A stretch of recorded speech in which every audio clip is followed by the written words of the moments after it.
Hey there, listeners. This is Gerardo, research resident at Cincinnati Children's Hospital. And if you've been listening for the past few weeks, you know that I'm no longer alone. I'm no longer flying solo. I have help. I have another research resident. Hey, this is Ellen Encisco, a research resident at Cincinnati Children's Hospital too. And it's a good thing Ellen's here today because we need a smarter resident to help me analyze some journal articles, right? What are we talking about today? Today we're going through appendicitis. We're reviewing some recently published literature on the management of appendicitis. And we're doing it with a special guest. Yeah, we're doing it with Jose Campos. Okay, hello guys. I'm Jose Campos. I'm a pediatric surgeon from Chile. I work at Sotero del Rio Hospital and also part of a group that is part of the Chilean Society of Pediatric Surgery. I love it. Thank you, Jose. And if listeners haven't already heard the introduction to Jose Campos, back in the winter, we did a podcast that was about your filtering system. We're using articles that came from your group's literature filtration system, specifically that we pulled our favorite ones about appendicitis. So we got a case. 7-year-old boy comes to the emergency department after abdominal pain for a couple days. Initially, it was periumbilical. It radiated down to his right lower quadrant the last day. He's also been vomiting for the last day. He hasn't been eating since yesterday morning. He's had 2 episodes of diarrhea this morning. His mom took his temperature, noted it was 102.1 Fahrenheit at home. So she brought him into the emergency department to see us. Otherwise, he's healthy. Ellen, you and I are the residents here. What's the first thing you look up? Checking their history and then checking their vitals. Yeah, and this kid's vitals, he's a little bit tachycardic. He's in the hundreds. His blood pressure is fine. And then in the emergency department, they get a temperature. He's 39.8 Celsius. So you did your chart review. You saw all this note from the emergency medicine resident, and then you're going to trot down there to the ED. What's the first thing you're going to do? We'll review the history again and then do a physical exam. Exactly. And when we do that physical exam, this little boy's abdomen is soft. He's not distended. He's not tender. You don't feel any masses. So, Ellen, what are we going to do now? Presumably the ED will have drawn some labs for us already. And sure enough, this kid has a leukocytosis. His white blood cell count is 14.8. He has a left shift. They got a CRP 1.5. So now we're at this impasse, right? So how about from Jose and Todd, talk to me about what your initial thoughts are with this kid and why you are or not leaning towards a certain diagnosis. Of course, this podcast is about appendicitis, so you know what we're talking about, but we haven't made this made-up case too clear for you guys. So to me, the history is not completely clear on appendicitis. I would not take this patient straight to theater.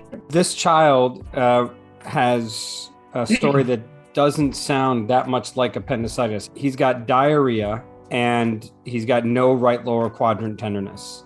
So this would be a red herring if this was appendicitis. Whether it's red or blue or otherwise, it certainly seems gray, I'll tell you that much. So if only there was a way that we could stratify these patients and figure out their likelihood of having appendicitis. Jose, talk to us. I'm glad you mentioned it, because the first article we want to discuss is entitled Appendicitis Risk Prediction Models in Children Presented with Right Iliac Fossa Pain. This is a study called a RIFT study, and they prospectively evaluated 15 different clinical prediction models on all of these patients. That's even more. This group took a bunch of different prediction models, calculating the area under the curve and their failure percent to determine how accurate these prediction models are. Yeah. And then they basically said this one, the Shira score is the best one. Its area under the curve was 0.84 and its failure rate was 3%. I think they highlighted that the Shira score was good for ruling out appendicitis. So Jose is like very verbose. So he rambled on about a lot more articles that we're not going to have time to talk about, but we're going to give you the links to those articles under the media player. So scroll down. We're going to give you links to not only the articles we're talking about, but some that we think are worthwhile reads. Ellen, are you going to get an ultrasound on this kid? Yes, we'll get an ultrasound next.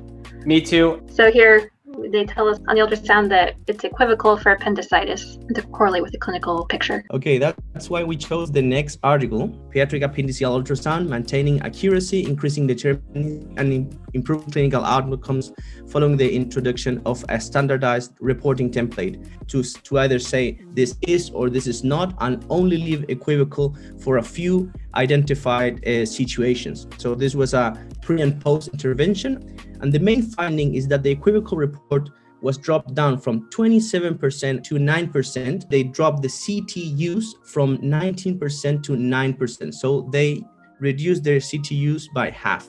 And this didn't affect clinical outcome because the negative laparotomy rate was exactly the same. Great article, Jose. Thank you for bringing it to us. It seems like with this format, they were more certain that it is or isn't. So to make sure I understand, they just standardized the protocol. It was more the reporting, how the radiologists reported their results, trying to reduce the amount of times that they said equivocal, because every time they say equivocal, we get a CT scan. It's like a 1, 2, 3. Yes, they have it. No, they don't have appendicitis or equivocal. So what I understand is that historically it's been free form.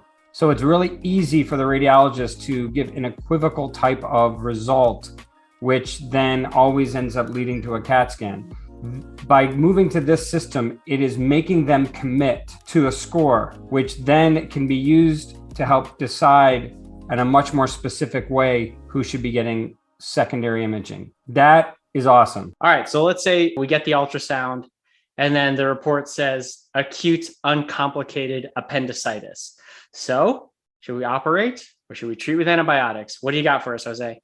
I'm happy to introduce this article to you. It's called Non-Operative Treatment versus Appendectomy for Acute Non-Perforated Appendicitis in Children. Just to make it quick, it's laparoscopic surgery versus antibiotics. I think this is the best there is, but they all randomized 26 on one side, 24 on the other side. The surgical failure rate, it's 0%. The medical failure rate defined as having a laparoscopic appendectomy during follow-up, it's 45%.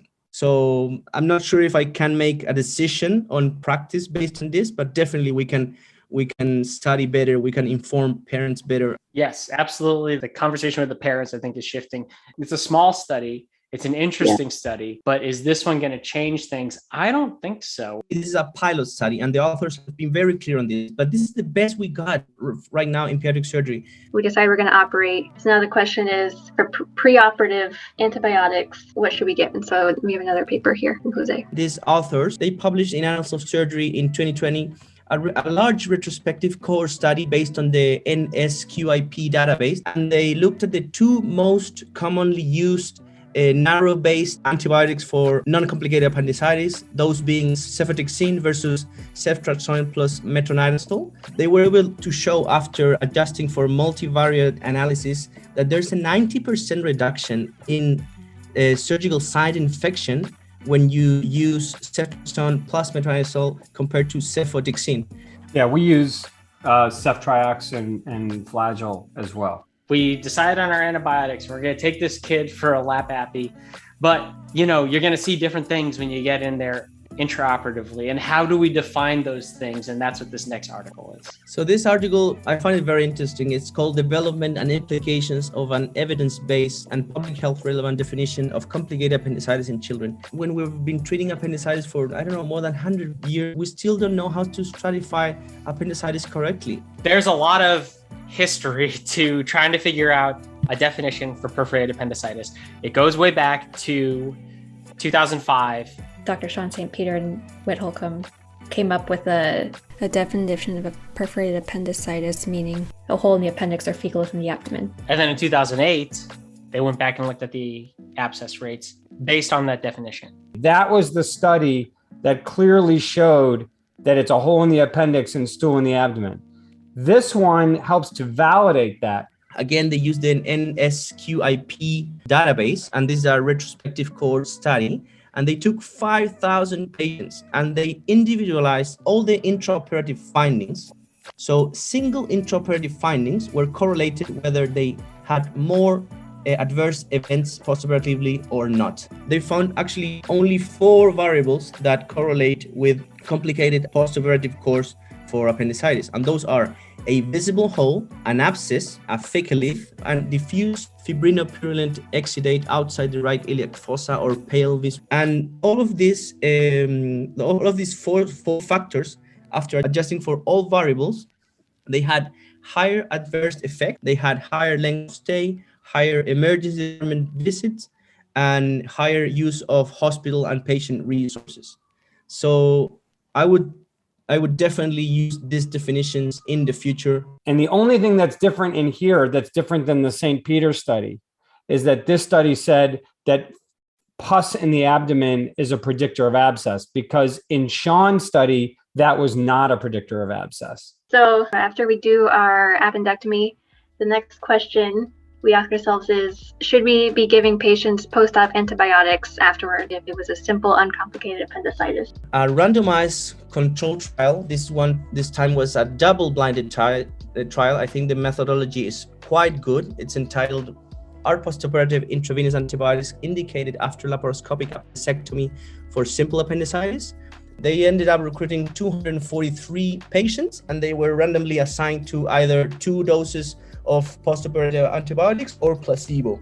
They did find a significant reduction in skin infection rate from 6.6 to 0.8. My only comment to this is a really well-designed study, but having a baseline 6% infection rate for simple appendicitis seems a bit too high to me. My issue with this study is when I think of what am I worried about with an uncomplicated appendectomy that's going to bite me in the butt, it's not a surgical site infection. It's, did I have it wrong and this kid's going to come back with a postoperative abscess? That's not even what they looked at. I don't know what their postoperative abscess rate was, but they're saying that, hey, you should do more antibiotics afterwards so that they don't get a skin infection. That wasn't even on my radar because we've been talking about abscesses. What do you do for non-complicated appendicitis? Do you give antibiotics postoperatively or No. not?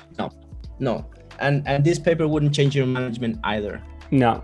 And so the next question we have, we get to do the surgery, they recovered, and so at discharge, what do we typically use for pain control? Do we use narcotics or just other things like Tylenol? We picked an article that's called "Eliminating Opioid Prescribing for Children After Non-Perforated Appendectomy." So what these authors have done is they did a pre and post intervention investigation, and they completely eliminated prescription after appendectomy. And they did some phone interviews and surgical outpatient follow-up. And they asked the patients if they had any pain at all with this new postoperative medication. And there was absolutely no increase in self-reported pain, nor in extra medication use after they were discharged from the hospital. Nail on the head here, Jose, is that this is a very US-centric problem that we need to come up with a way to decrease our opioid use. This has been one of the hardest things for me to adjust to out of all the things you brought up today, because I really felt like these patients need opiates. And once I started converting to Tylenol and or Motrin, they're fine. And it totally surprised me. And patients really do not come back asking for opiates. In summary, this hypothetical patient, they came in with right lower quadrant pain, and the story was gray for whether or not they had appendicitis, right? Right. So then We talked about different scoring systems. And whether or not they're good or not. And then we talked about ultrasound. One method for reducing the rate of getting a CT scan is for radiologists to help us out by being a little more decisive. Right, because they're always hedging. They always want to clinically correlate. No, just tell us if you think this is appendicitis or not. So we talked about non-operative management and the antibiotics for that and how effective that is. Then we talked about if we are going to operate, which antibiotics do we want to use? And then we talked about if you go in and it looks perforated, what does perforated even mean? And then we talked about post-operative antibiotics.